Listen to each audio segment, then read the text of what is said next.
نفرتیں مٹائیں جی، نفرتیں مٹائیں، یہ ایک پیغام ہے جی. یہ اکثر میں ہے نا، میرا بڑا پسندیدہ یہ مصرع ہے، اکثر میں پڑھا کرتا ہوں.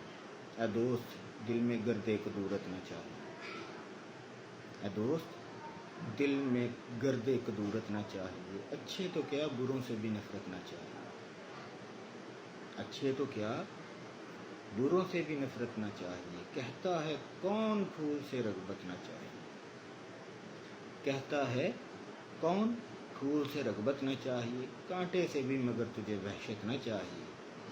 کانٹے کی رگ میں بھی ہے لہو سبزہ زار کا، کانٹے کی رگ میں بھی ہے لہو سبزہ زار کا، پالا ہوا ہے وہ بھی نسیم بہار کا.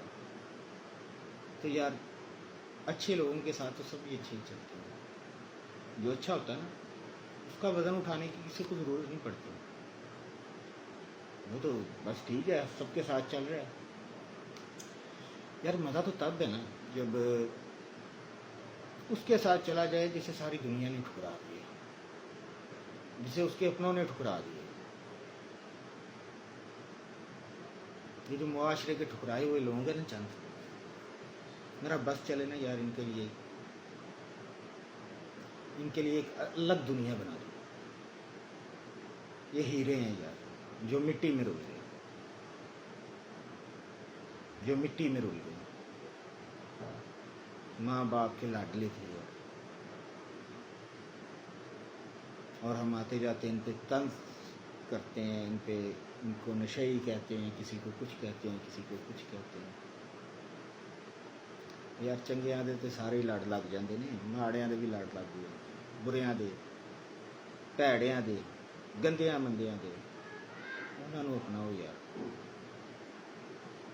میں اکثر کہا کرتا ہوں کہ ایک تو اللہ پاک نے جس کو استطاعت دی ہے نا سخاوت کی، وہ تو کر رہا ہے سخاوت.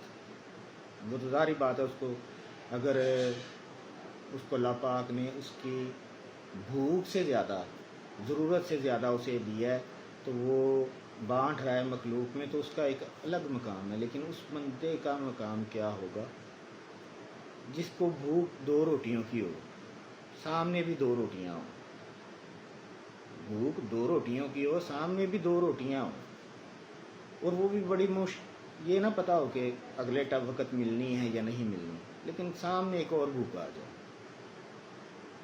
سامنے ایک اور بھوک آ جائے تو اس 2 روٹیوں میں سے ایک روٹی اٹھا کے اس کو دے دینا، یہ بڑی سخاوت ہے. مزہ تب ہے یار جب انسان نا عروج میں تو یار بندہ سب کچھ کر لیتا ہے، کسی کو بھی کہہ دیتا ہے اچھا یار چل میں تیرے نال ہوں. لیکن مزہ تو تب ہے، مزہ تو تب ہے جب زوال میں کسی کے کام ہے. کوئی گل نہیں یار، ہم ساتھ ہیں. تو نفرتیں کدورتیں یار ختم کرو یار، ختم کر دو.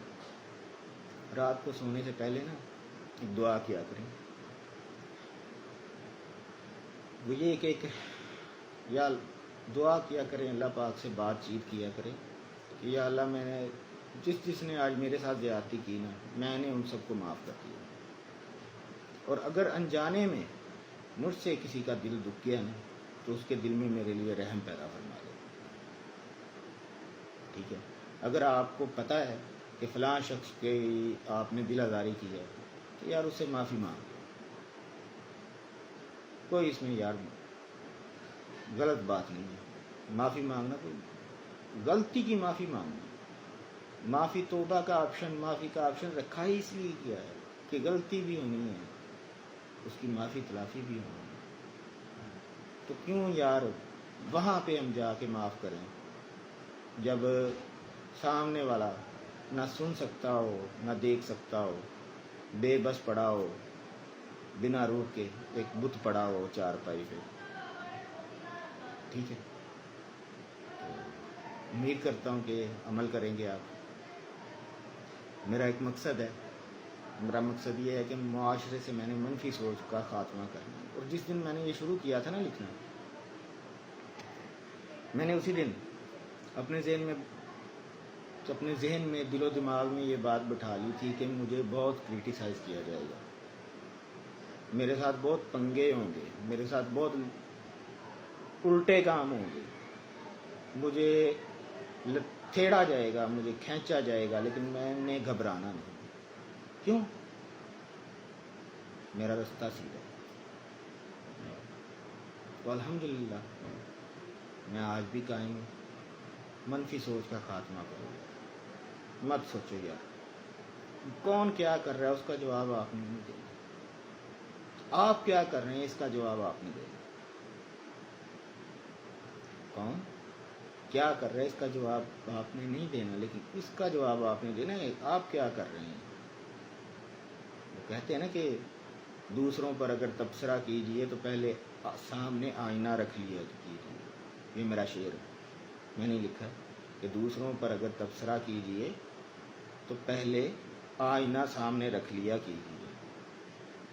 وہ بڑے تو کہہ گئے ہیں نا کہ اپنے گریبان چاتی ماریا کرو، تو وہ اب ہماری نئی نسل کا کیا کریں، وہ نہیں سنتی، تو ان کے لیے مجھے اب ورڈز جو ہے نا، الفاظ کا ہیر پھیر اور چناؤ بڑا سوچ سمجھ کے کرنا پڑتا ہے۔ تو یہ وہی مثال ہے اب بڑوں کی کہ اپنے گریبان کو جھانکو، کسی کو مت دیکھ، کسی کی برائی دیکھنے سے پہلے، کسی کی برائی پر بات کرنے سے پہلے اپنے گریبان میں جھانکو۔ تو میں کہتا ہوں کہ دوسروں پر تبصرہ کرنے سے پہلے، دوسروں پر تبصرہ کرنے سے پہلے سامنے آئینہ رکھ لیا کیجیے، بڑا فائدہ ہوتا ہے۔ اور آئینے سے ایک یاد آیا کہ وہ شعر ہے کہ یہ کہہ کر اس نے آئینہ لگایا روزنے در میں، یہ کہہ کر اس نے آئینہ لگایا روزنے در میں کہ اپنی صورت تو دیکھے مجھے دیکھنے والے۔ وہ اس قابل بھی ہے۔ چلیں بہرحال ٹھیک ہے، میری باتیں ہو سکتا ہے آپ کو سمجھ نہ آئیں، کچھ کو سمجھ آتی ہوں گی، کچھ کو سمجھ نہیں آتی ہوں گی، کوئی ہنستا ہوگا، تو مجھے اس سے فرق نہیں پڑے گا، لیکن مجھے اس سے فرق پڑے گا اگر ایک چند ہزار میں سے ایک بندہ بھی اس میں عمل کر لیا نا، وہ مجھے اس سے فرق پڑے گا۔ مجھے اس سے فرق نہیں پڑے گا کہ 999 جو ہے نا انہوں نے ان کی سمجھ میں نہیں آیا، مجھے وہ ایک کی سمجھ میں جو آ گیا نا اس سے فرق پڑے گا، بڑا فرق پڑے گا۔ میں یہ کہہ کر سفر کو آغاز سفر سے نا جان نہیں چھڑا سکتا کہ یار پہلے بھی بڑوں نے سفر کیا اور منزل پر نہیں پہنچ سکے، ایسے نہیں ہوتا۔ زندگی کے مقاصد بنائیں، اور زندگی کے مقاصد بنانے سے پہلے اپنے آپ کو پہچانیں، اپنے آپ کو پہچان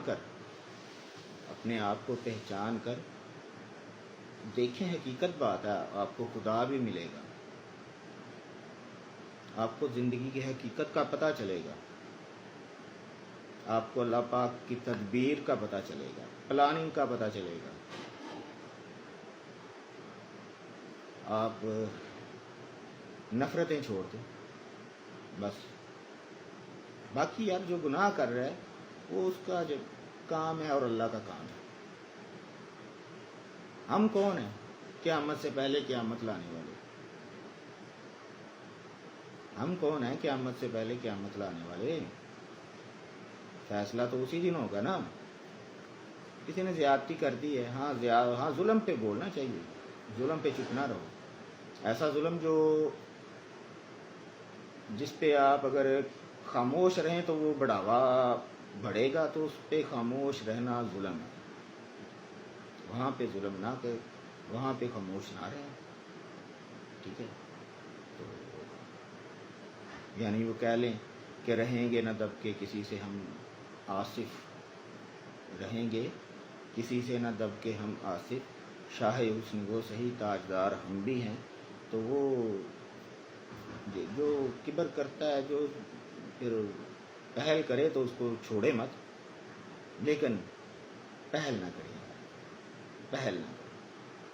یہی میرا پیغام ہے، محبت میرا پیغام ہے، دلوں میں میرا بسیرا ہے، یہی میرا ٹھکانہ ہے، یہی میرا ٹھکانہ ہے، آپ لوگوں کے دل میرا ٹھکانہ ہے۔